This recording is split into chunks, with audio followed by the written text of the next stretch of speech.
Hi guys, I'm back. That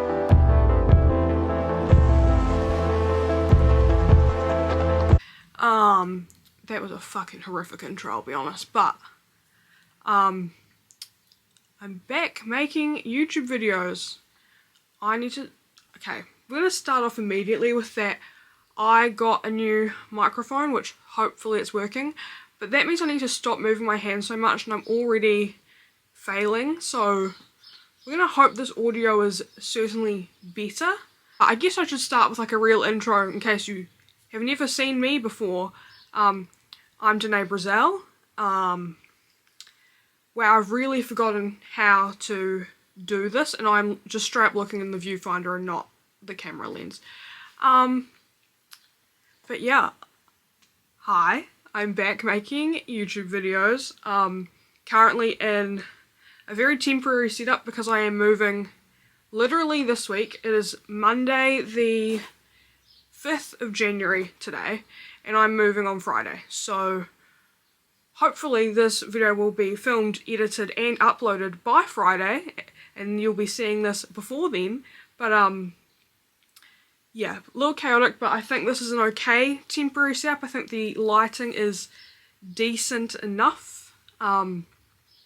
But yeah, obviously I have not uploaded anything since, I want to say, my White Lotus Season 3 video, which would have been, I can't even remember how long ago White Lotus was, but I just kind of stopped making YouTube videos for a while. I was just feeling uninspired and pretty uninterested with making videos, and then I'd have ideas for them and just never get around to making them. But I'm back, definitely consistently making YouTube videos in 2026. I have a plan which I will talk about further at the end of this video because I don't want to do too much of a rambly intro. I think I've kind of gone on for too long already, but I'll talk about that more at the end, what the content here will look like going forward and that it will be more consistent. But I have still been on Instagram pretty much every day. I filmed a ridiculous number of makeup looks last year. I didn't truly realise it until I put my recap post together and I was just like, holy shit, Danae, you have done so much makeup, and that was only what I had taken pictures of, not even other makeup I had done and just forgotten to put on Instagram. Before we get into the video too, I have been sick over the weekend as well, so if I still sound a little congested or if my face looks a little swollen, that's also why. I do have my like bullshit herbal health tea next to me, so we're getting there.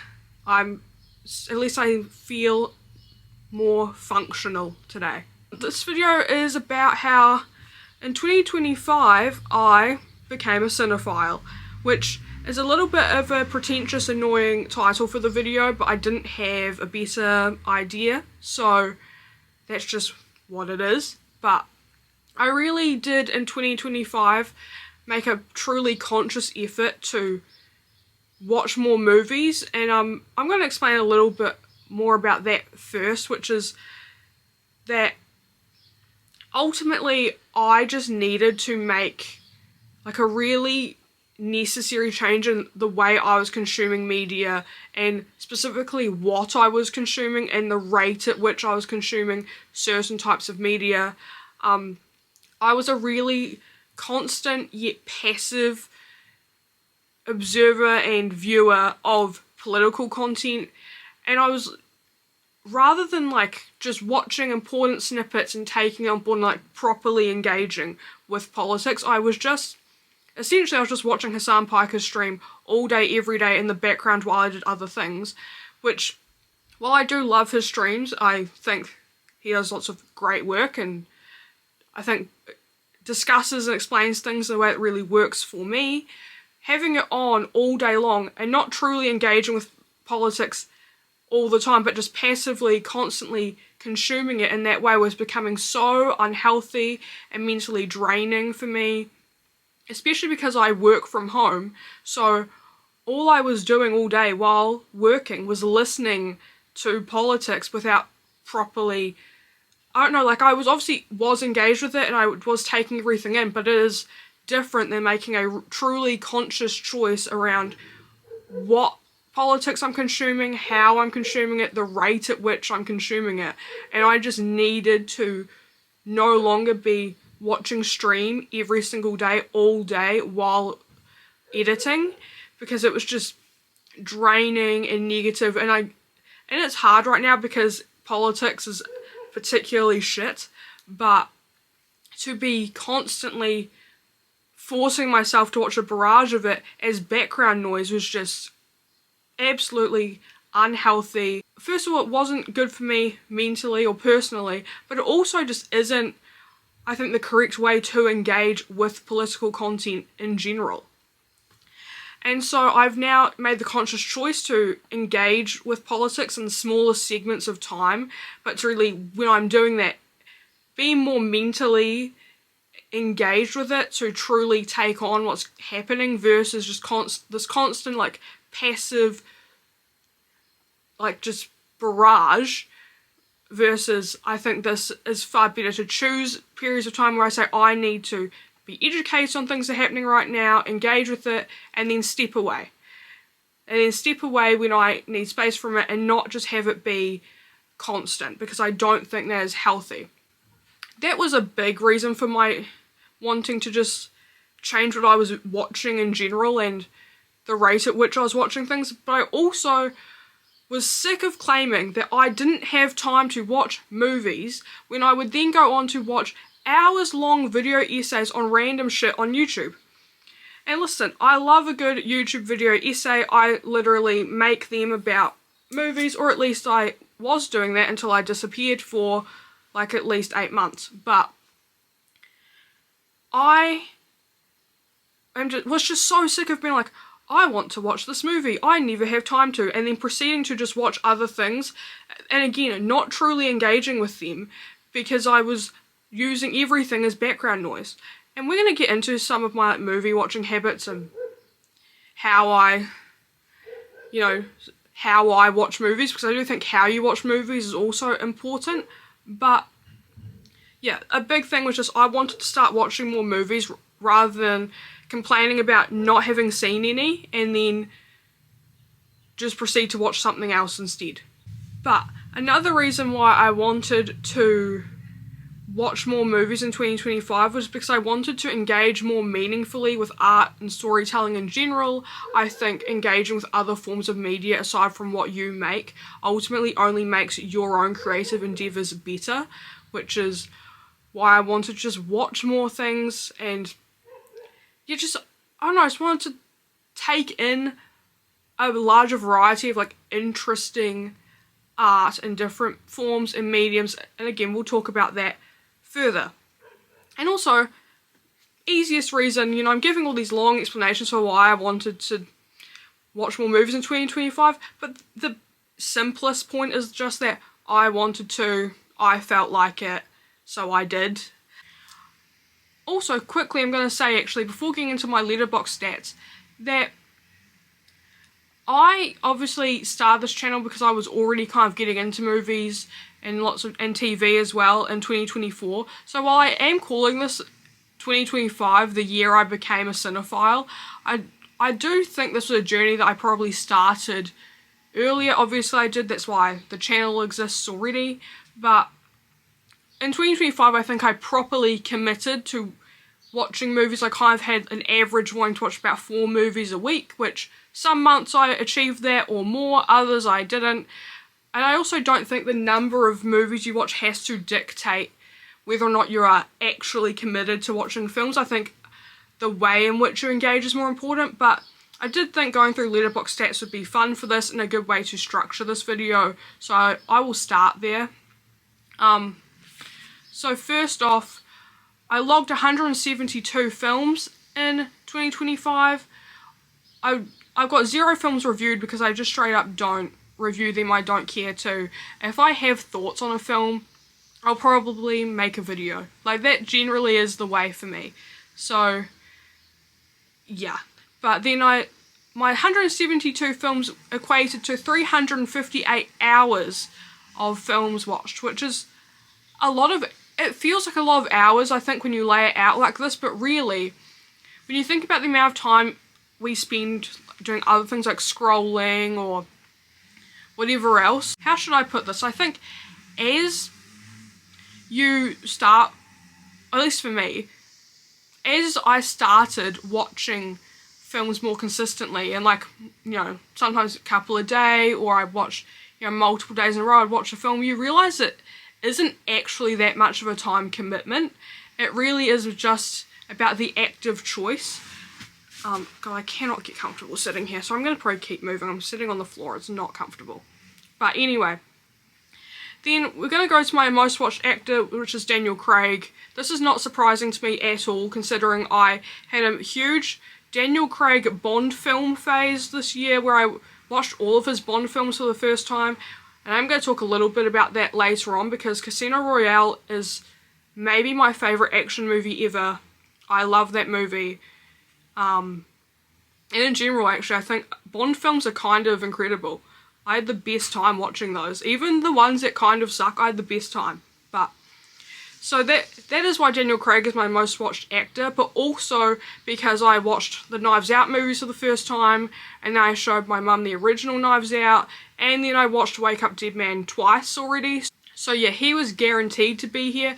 And I also watched Queer twice, which is a great segue into my most watched director, which by a shock to no one here is Luca Guadagnino, a director that I love the work of, who makes films that resonate with me in a very specific way that no one else really seems to capture. I do have some thoughts on After the Hunt. If you would like to see me talk about After the Hunt, then let me know, because I'm baffled by that film.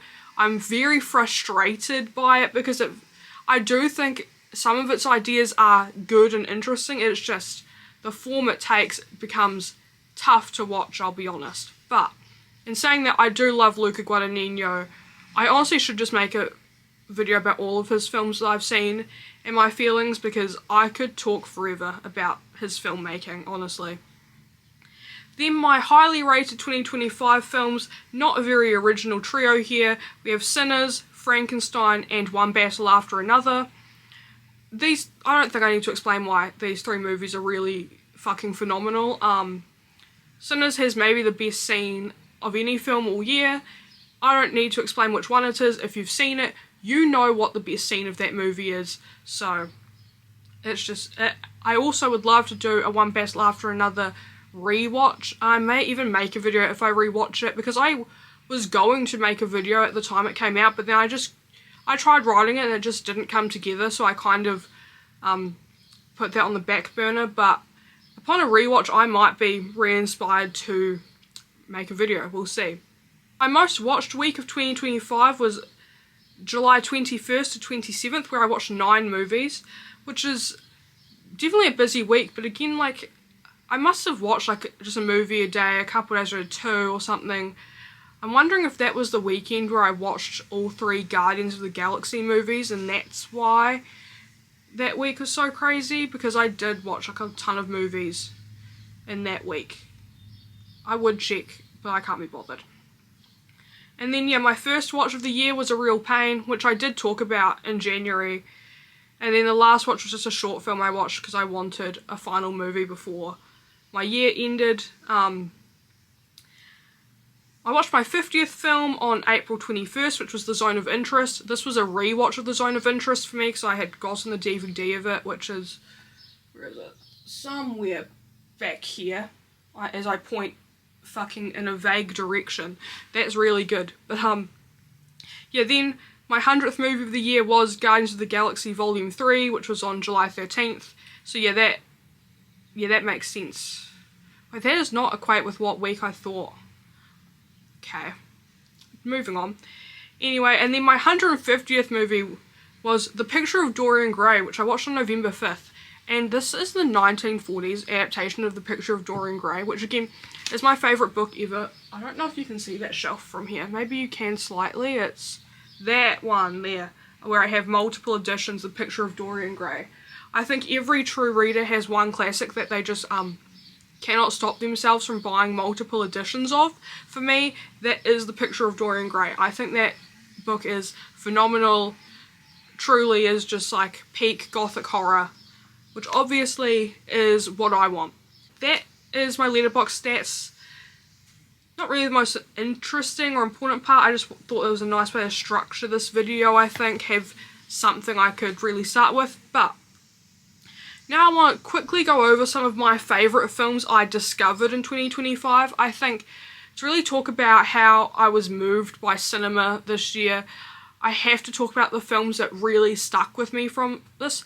And lots of these movies are things I should have just seen already, but that was part of the point this year. It was me watching things that I should have seen already, that I had been meaning to watch and just never got around to. I just made a conscious effort to do so. So I'm going to start talking about some of my favourites I discovered this year. So, first of all, Call Me By Your Name.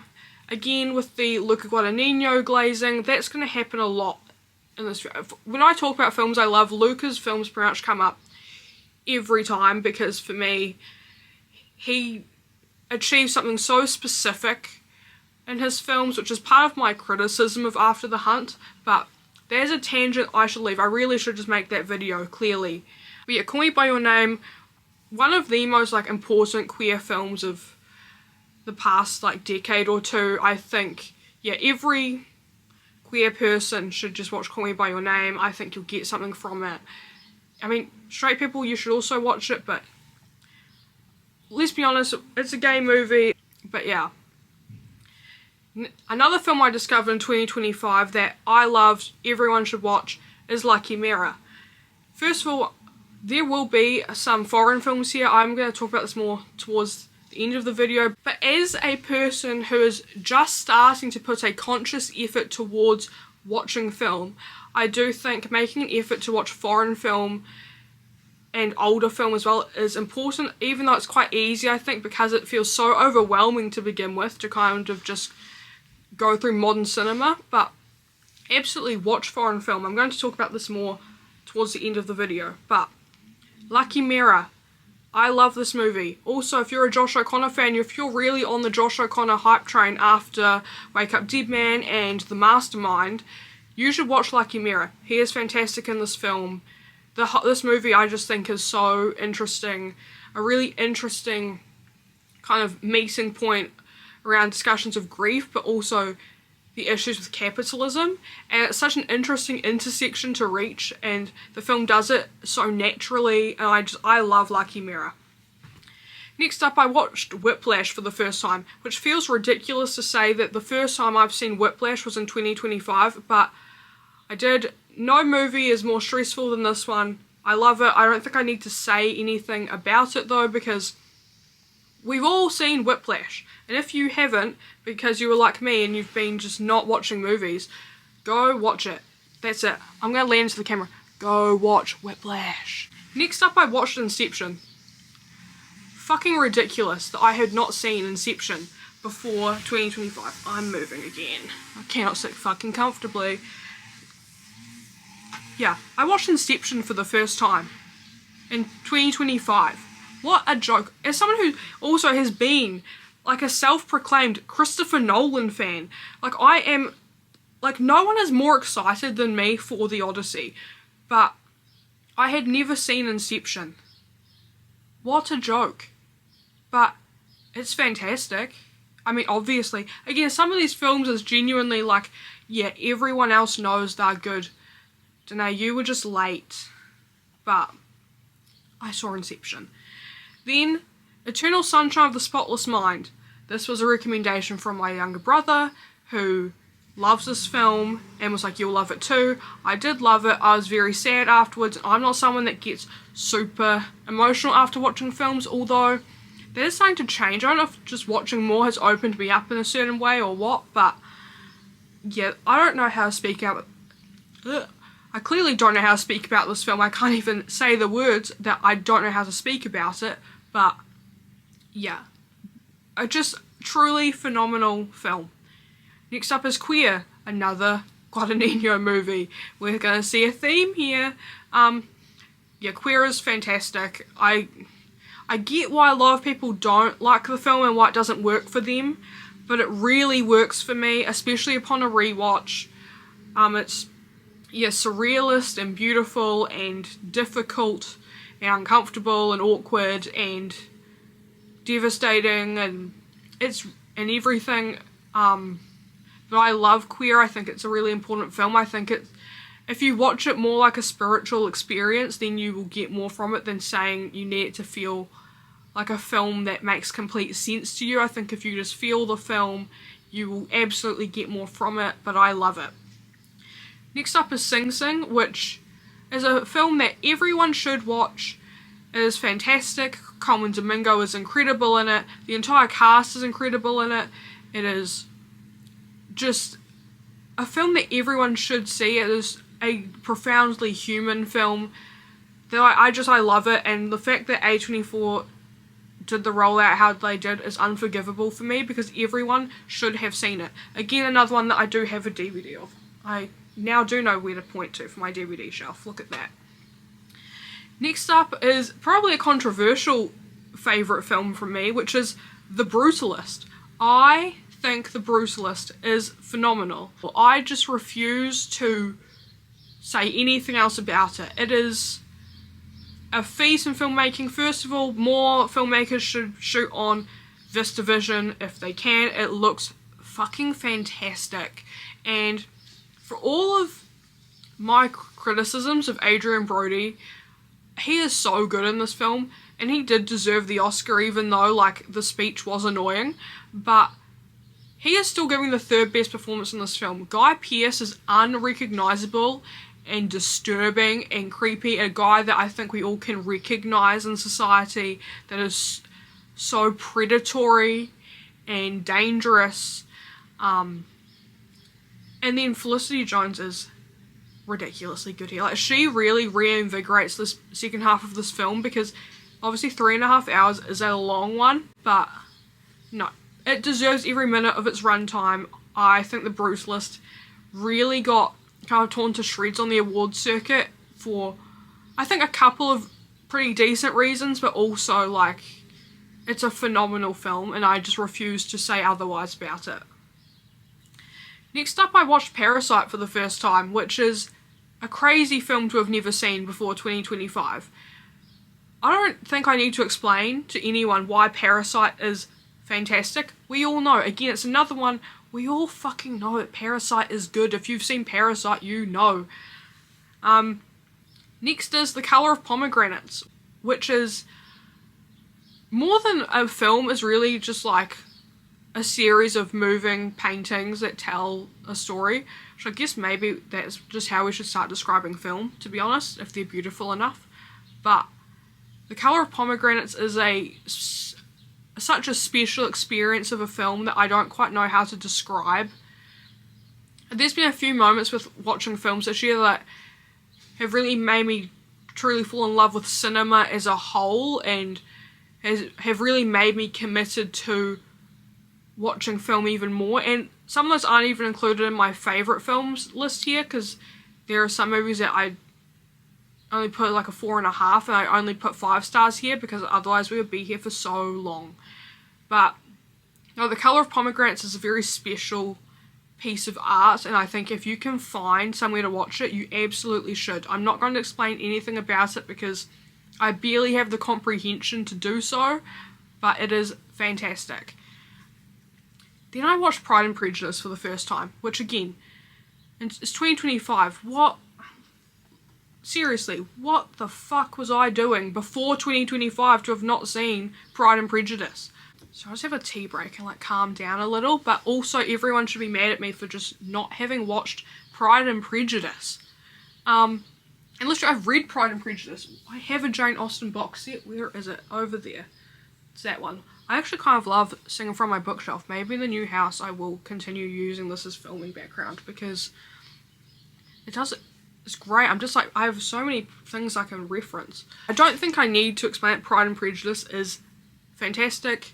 Let's just move on.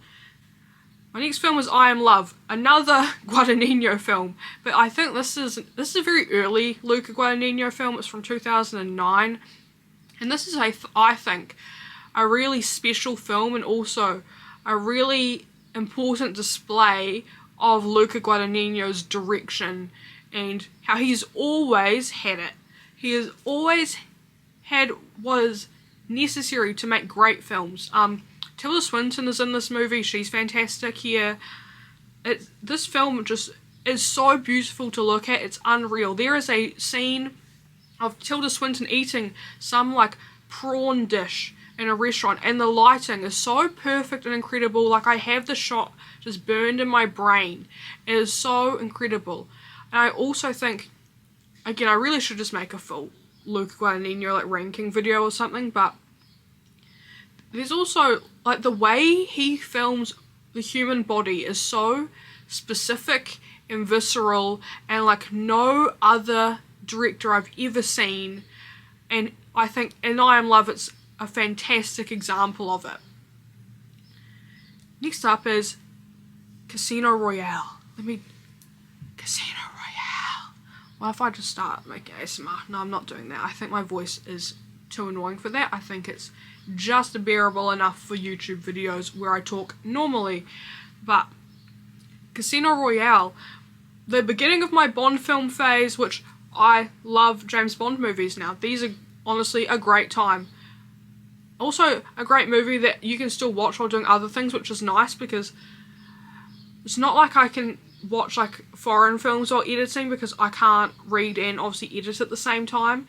But a good action movie, you can just have that on. See, it's not all film viewing has to be active. We're going to talk about that later. I should stop just constantly. I'm constantly foreshadowing my own videos. I'm sure that's very annoying, but my Bond film phase was great. I had like a great week just watching Bond movies, and then immediately after watching the whole series of Daniel Craig Bond films, I then rewatched Casino Royale, because this might unironically be my favourite action movie ever made. I think it is so good. The score is great, the vibes are great, the cast is great, the action is really good and fun, and I think the film knows where to not take itself too seriously, but also isn't like a joke. And just in general, I fucking love Casino Royale. I don't know what else to say. I fucking love this movie. Then, now here's a real, this honestly next one is such a joke to have never seen before 2025. The Social Network. I had never seen The Social Network. Obviously, I knew about that film. Obviously, I'm a Jesse Eisenberg fan. I should have known how good this was. But I watched it for the first time and I went, oh yeah, no, everyone's correct. This is one of the greatest films of like modern cinema. I don't need to say more than that. If you've seen it, you know. If you haven't, you should watch it. Next up, the Rocky Horror Picture Show, which, honestly, should I grab? I'm gonna grab something, honestly. They almost also destroyed my DVD of The Lighthouse that I literally bought yesterday, but I did just get like the 4K Steelbook edition of Rocky Horror Picture Show. Look at that. Isn't that beautiful? Isn't that what brings, it's what brings me joy. Let's say, is that what brings you joy? Clearly, yeah, my Cinephile explorations also mean I now buy DVDs, and I need to fix that because it's going to bug me if I don't fix that immediately. Okay, we're back. I'm done destroying things on my bookshelf. But the Rocky Horror Picture Show is a film that honestly makes me so unbelievably happy. Again, I can't believe I hadn't seen it until literally like a few months ago. Just what a movie. What a movie, what a vibe. All of it. I love it. Nothing makes me happier.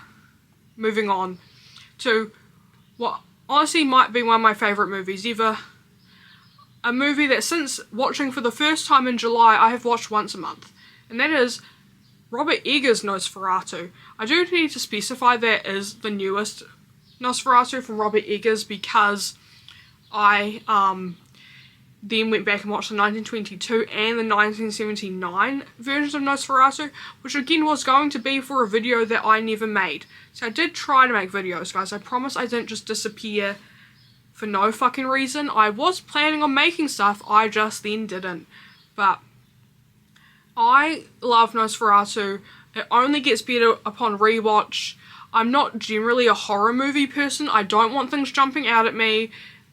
I'm not great with a lot of gore a lot of the time, but this movie is just a beautiful movie that happens to be like creepy and uncomfortable, but I also think it's like weirdly funny. Like I do think if you're in the right kind of mood, like Orlok's just constant like wheezing noises and groaning is funny. Like especially because I watch my movies with subtitles on just permanently now. Like having the subtitle pop up for like Orlok wheezing is funny. So I love Nosferatu. I think it's just so unbelievably good. It's such a beautiful film. I think the final shot is legitimately beautiful in like a really disturbing, horrific way, but I think it is truly stunning. Yeah, I really should just make my full Nosferatu video about all 3 versions. Let me know if you want that, because I will make that video. I should have made it already. Then I watched a true classic, a film that I think is going to stay with me forever, and that is Paris, Texas. I think Paris, Texas is a special film. I think maybe one of the earliest films I've seen so far of like what we understand as like true indie filmmaking. Paris, Texas is phenomenal. There's one shot in that movie that, like, I knew there were certain shots in the film that people always talk about as being like incredible, but there's a shot in this film that when I got to it I fucking gasped and was like, there's no way it looks like this. And I think that is like truly great film when I look at it and just can't believe that it is as good as it is. Next up, another vampire movie. We're getting, I will say there's a lot of vampire territory popping up. Listen, I'm a goth. I know I can't tell, this makeup is not very goth of me right now, but we get the vibes. I just could not be bothered doing eyeliner or eyebrows today, so I just put on silver. But anyway, Bram Stoker's Dracula, which is directed by Francis Ford Coppola. I love this movie. It is kind of batshit and weird for a Dracula movie, but also like weirdly traditional and true to form. But I love it. I just love this movie. This and Nosferatu I can just watch back to back and I'm thrilled. Happy with my life. Great. Then still on the vampire train, I watched Sinners finally. I should have gone and seen this in theatres. I know, I didn't. That was very dumb of me. Please, honestly, call me an idiot for not seeing Sinners in a fucking cinema. Like, what was I doing?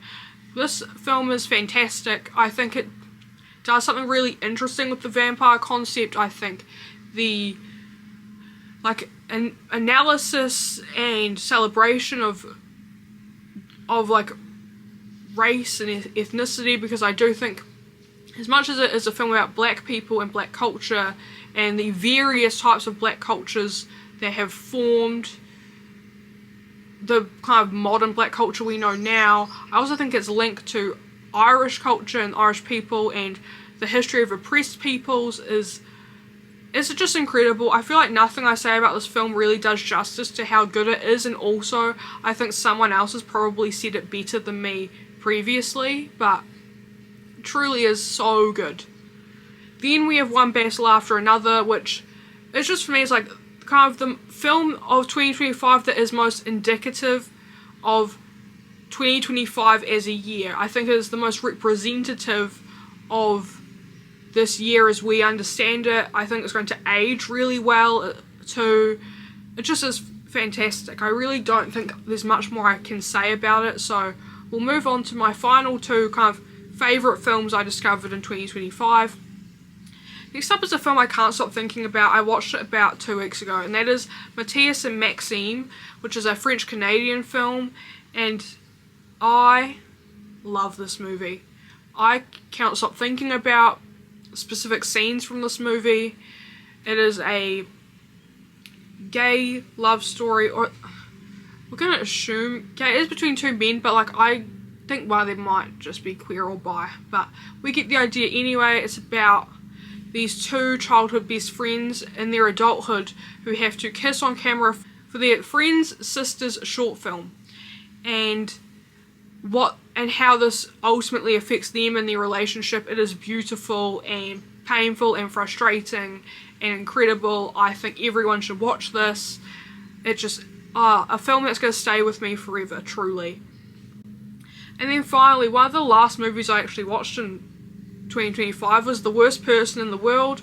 I'm currently on my Joachim Trier kick right now. I watched The Worst Person in the World, and then over the weekend I watched Reprise, but we're not talking about that yet.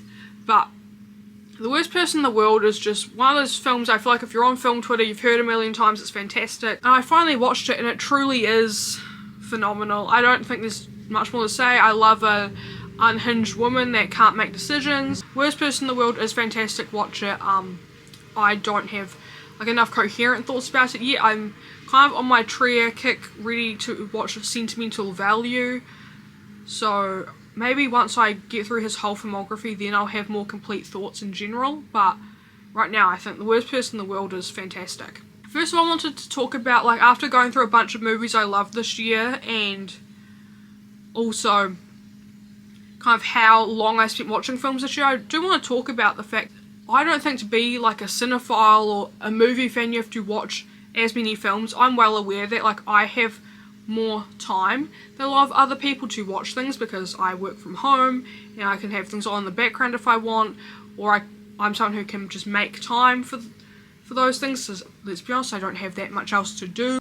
But you can also just watch more films by watching short films, watch foreign films. I think watching different forms of the medium will also only enrich your life, which I guess is really actually a pretty good segue into my final point, which is how watching more movies has actually improved my life, because I first and foremost just feel more emotionally and intellectually engaged, not just in terms of my media consumption, but also I think more broadly now. I think watching more films only makes you a more empathetic, open-minded person when you really commit to it. I think it allows you to view more perspectives that are different from yours, to understand more things that are outside of yourself, which I think especially in our current climate, it's very easy to be very insulated in our opinions and ideologies, and I think forcing yourself to see more, which I also think why foreign film is so great. If you're engaging with different societal and cultural norms as well, which again will only further your understanding. And I think it's funny, it's been a couple of years now since I left academia and decided I didn't want that kind of life anymore, that I wanted a creatively fulfilled life instead. But you know, I've always felt like, am I losing some of my intellectual like nature and insight from leaving that behind? But actually I think by watching more films, I feel the most intellectually engaged and stimulated that I have maybe ever. I think I'm maybe the sharpest I've ever felt mentally, and so much of it's worth watching films is also due to some other things that I'll talk about at the end of the video. Again, foreshadowing. So all I do now is I foreshadow my own fucking videos.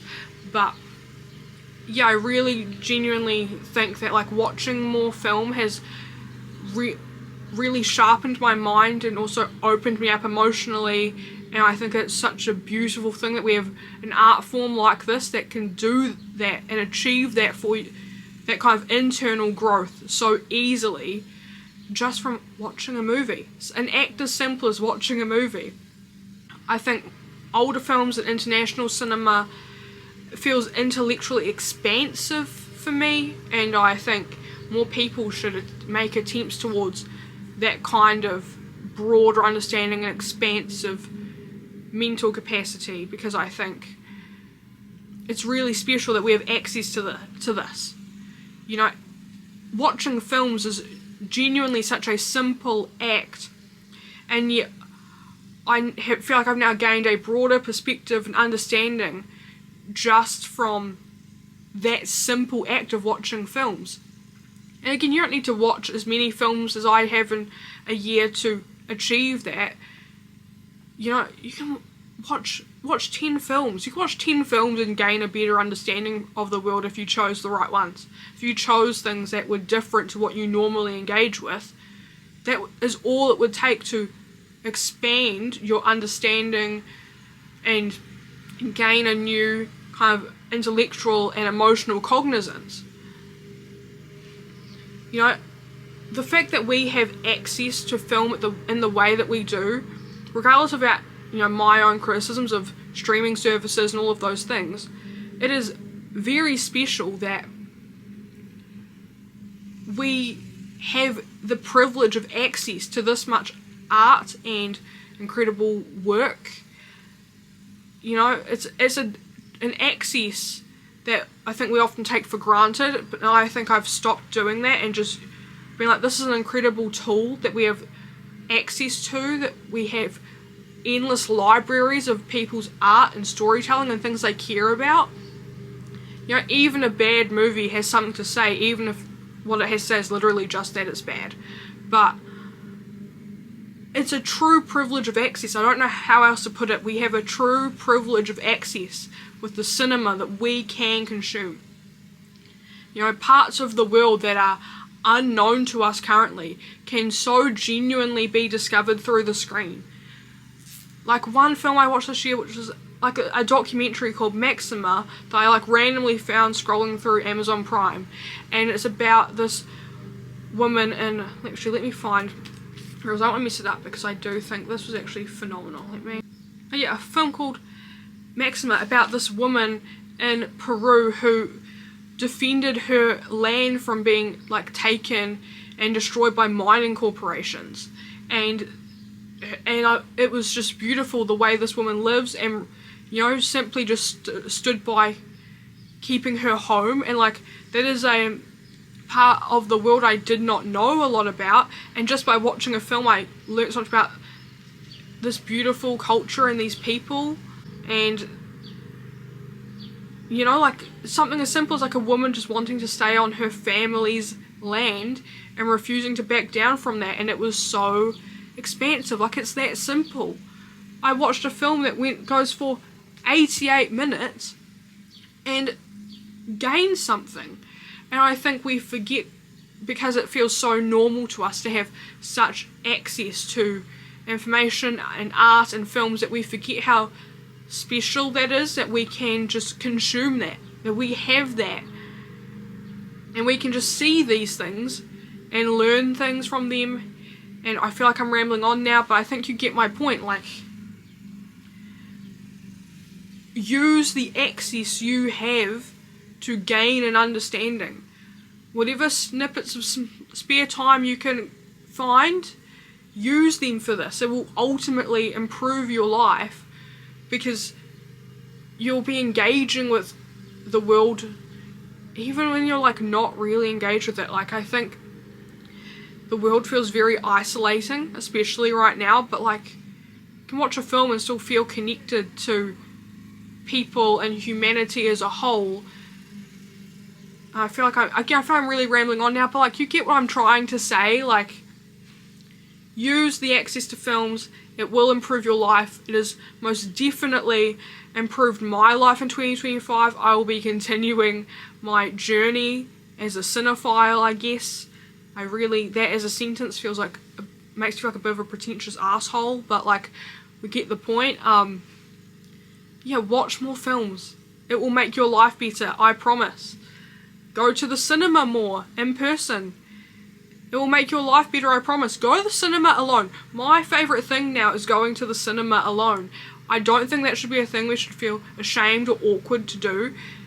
It's literally go to the cinema. It's nice. It's a nice way to spend a couple of hours. And it's the best way to enjoy film. And do that if you can. And just watch films if you have time. Find the time. Scroll on Instagram less. Scroll on YouTube less, even though I would like you to watch this video. And yeah, just watch more films. That's it. Now, before I do properly in this video, let me get comfortable one more time. God, I should have gone a floor cushion or something, because this has been painful. But before I end this video, I do want to quickly talk about what this channel will look like going forward, which is that I will be continuing to talk about movies. I do think I'll end up making a Marty Supreme video when I get to see it on the 22nd, because that is when it comes out here in New Zealand. I will be at the earliest screening I can get to for Mighty Supreme. I'm so excited. Yeah, there will be more videos about films and TV shows on this channel. Also, if you want a heated rivalry video, I will make one. I have a lot of thoughts about the show. I love the show. I'm gonna make that very clear immediately. I really do love the show. But I also do have a lot of thoughts on it, and I think also how some people have reacted to it is very strange to me, and I'd like to discuss that. So if you'd like to see a heated rivalry video from me, let me know. But also, on this channel, I've decided I will be making some Formula 1 content. It's probably the thing that, unless you follow me on Instagram and see my Instagram stories constantly reposting Max Verstappen pole positions and wins, you probably don't know that I'm a huge F1 fan. But in 2026, I will most definitely be doing post-race driver ratings for every race this season. So that is a guaranteed 24 videos from me. Because they're my favourite types of videos to watch, honestly, and I love talking about Formula 1. Everyone in my life is sick of hearing me talk about F1, but I will be doing driver ratings after every race weekend.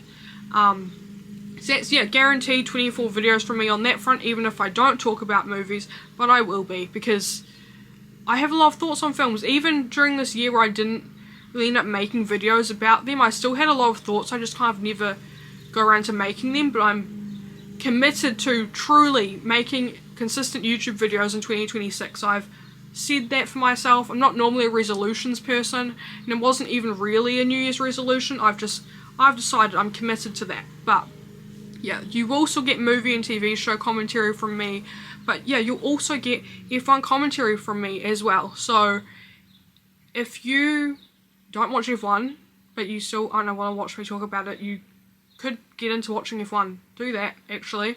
I might do some pre-season stuff. We'll see how I feel once car reveals start coming out and pre-season testing starts, if I have a lot of thoughts and opinions. I dare say I will, considering it's new regulations, but yeah.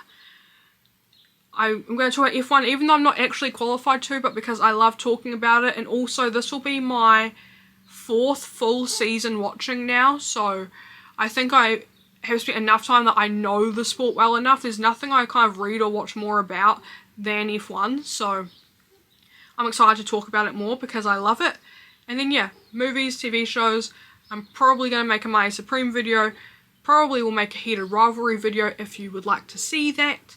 And yeah, thank you for sticking with me through this very long, chatty, rambly video. I also think I'm going to try and make my videos more in this style in general. I think this is more fun and enjoyable for me versus, I think, stuff that's more structurally scripted, but we'll see. I think that depends also on what I'm talking about, whether that needs more structure or whether this style of video works better. But yeah, thank you for sticking with me through this very long video.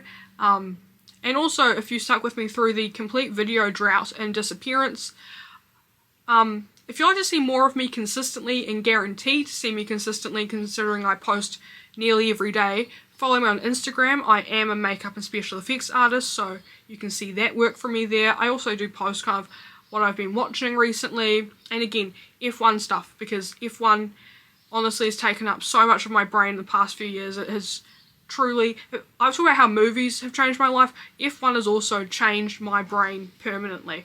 But thank you so much for watching. Thank you for sticking with me through this one. I hope you will join me in lots of rambly, chatty videos in 2026.